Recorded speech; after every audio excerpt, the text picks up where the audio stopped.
ఈ లోకం నీ భక్తిని కొనసాగింపనివ్వకుందా? అయితే కీర్తనకారుడైన దావీదు 37వ అధ్యాయంలో ఇలా అంటున్నాడు. 1వ వచనం, చెడ్డవారిని చూచి నీవు వ్యసనపడకుము, దుష్కార్యములు చేయువారిని చూచి మత్సరపడకుము.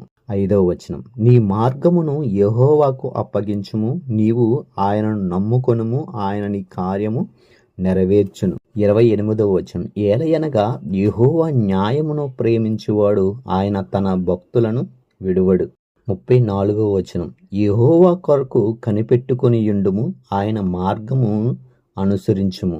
39, యెహోవాయే నీతిమంతులకు రక్షణాధారము, బాధ కలుగునప్పుడు ఆయనే వారికి ఆశ్రయదుర్గము. 40, యెహోవా వారికి సహాయుడై వారిని రక్షించును, వారు యెహోవా శరణు జొచ్చియున్నారు గనుక ఆయన భక్తిహీనుల చేతిలో నుండి వారిని విడిపించును.